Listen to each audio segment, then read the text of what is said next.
Hello, this is TurboDog702 for the Castlevania Symphony of the Night Any Percent tutorial. In this particular section, I will be covering the first part of the Alchemy lab, which is the next section right after the entrance in the a la carte Any Percent route.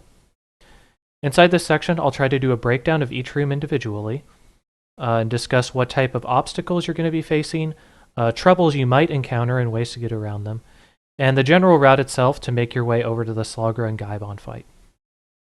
We will also be discussing some extra hearts that you can pick up along the way that'll become more important as you move a little bit further into the route. So, let's go ahead and jump right in. Alright, so this is immediately after I've done the death skip, I got the Cube of Zoe inside the last part of the entrance, and I've just entered the Alchemy lab. Okay, this first room has a few skeletons inside of it, so we're going to go ahead and go over the enemies as we kill them. Basically, all you're doing is you're just shield dashing. Kill that guy, kill that skeleton, jump up, kill that skeleton and that skeleton. And then you're going to jump up and out of the room. Okay. So once again, dash up to this skeleton, kill it, dash up to this one, kill it, and then kill these two however you need to do. He actually did a very odd pattern there that you sometimes see. Sometimes that white skeleton will jump up on this platform, and that kind of screws things up. Now, things to note about this room. Well, that skeleton throws 3 bones. Typically, you know that you're having a pretty quick run inside of this if that second bone he throws threatens to hit you. If it threatens to hit you mid-flight, you'll basically just swing it down with your sword, and your sword will destroy the bone.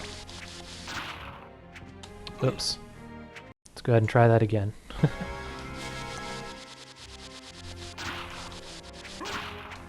See, that bone threatened to hit me, but I swiped it and knocked it out of the air. Okay, that should be it for the first room. That's pretty easy. The next room, you're going to jump up. You're going to see this bone guy, just dash up to him and attack him. Not a big deal at all. After that, you'll see these spikes. All you need to do, jump over them. After you jump over them, turn around, backdash out, jump up here, jump, jump, jump, jump, and go through to the next door. Pretty simple stuff so far, right? I should also note that in this room, this particular flame drops the leather shield. If you were doing particular routes and you didn't have access to the a la carte gear, that's where you would get a leather shield at. So we're going to jump up and get into the next room. This room, something of note is that this first sconce contains a knife. Okay, and while the knife itself isn't so much important for us, what it does is it makes every other knife that we'd normally break turn into a big heart, which becomes more relevant in the run when we're gathering hearts for the doppelganger fight later on.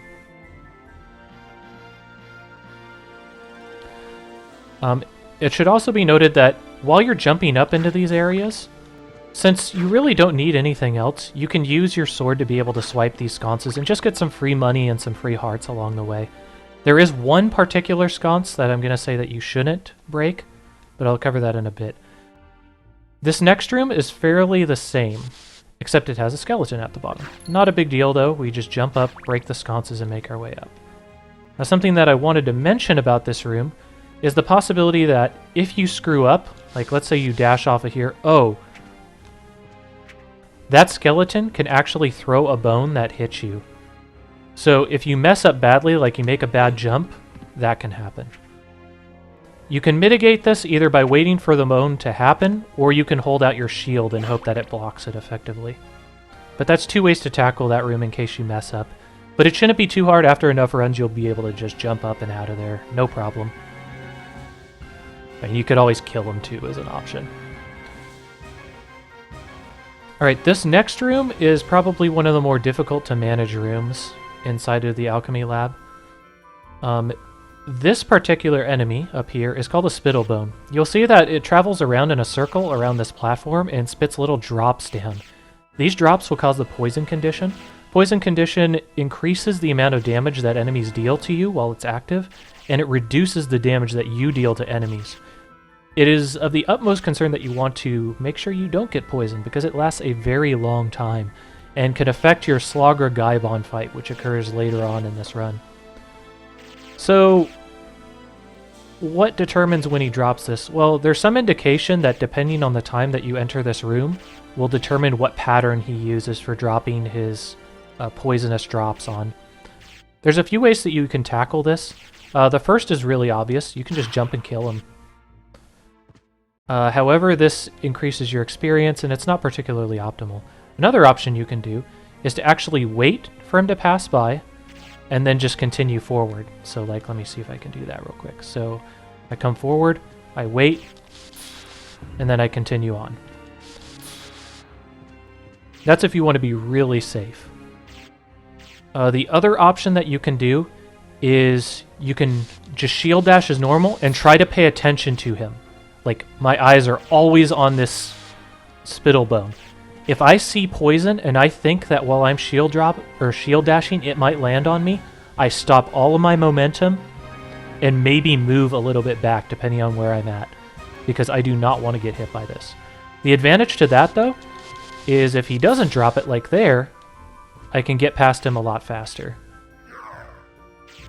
So it's a trade-off. You know, you make trade-offs. Sometimes they work out, sometimes they don't. But you do not want to get poisoned if you can at all avoid it.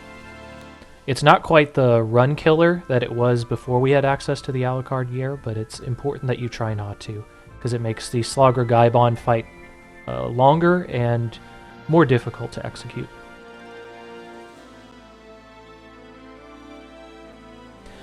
Okay, so for the next part of this room, it's pretty easy, pretty self-explanatory. I'm just going to kill this guy, just to get him out of the way.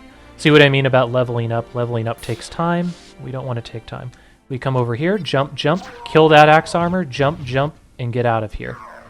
Okay? You also have the option of killing this axe armor, which would look kind of like this. You jump, jump, kill, jump, kill, jump. And that's another option that you could do in order to get out of this room. The next room I'll go into just to kind of show it off real quick. There's basically two Spittlebones making their rounds around this very large stone surface, and they manage to spit bits of poison along the way. As before, you do not want to get poisoned, but this is actually a fairly easy room to tackle. It turns out that if you shield dash fairly quickly and make your way through the room, you can actually avoid almost every configuration that they can possibly do to drop poison on you.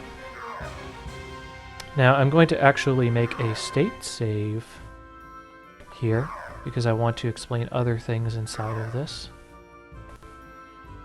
So we're going to go ahead and shield dash off the cliff here, jump cancel out of the bottom there, and then make our way up. You see, and then I moved so quickly that there's only like one possible configuration that could make poison drop on me. And that's really rare. Like, I think I've only had it happen to me 2 or 3 times in my entire time running. So it's very rare, usually doesn't happen.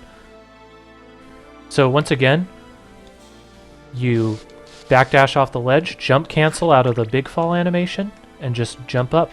See, and that time it got close, but it still didn't hit me. Another option to do is, let's say you're really slow getting down there, like you really messed up on the jump, or you didn't jump cancel your big fall. Something like that. Oh, I completely screwed up. Another option, you wait here, kill the Spittlebone, and then make your way up. In any case, you continue jumping up. You can break that sconce. You can break this sconce. This right here at the top is the only sconce you do not want to break. If you break that sconce, it's an axe. We do not want the axe, we want the knife, because that will allow us to get a big heart later on in the run, in order to have sufficient hearts to be able to do the doppelganger fight and some other stopwatch tricks later on. But that's the basic rundown for the entire Alchemy lab. Hopefully that was somewhat informative. So we've shown you all of the difficulties that you're going to have in each room. We've talked about some of the possible troubles that you could have with a room, ways to recover from them, ways to tackle enemies, different options that you have for different situations. In the next video, we'll be covering the Slogger Gaibon fight in particular. I will also be making a small addendum video that will show you optimizations that you can make for the Alchemy lab in the first part. But for now, this is TurboDog702. for the Castlevania Symphony of the Night Any% tutorial.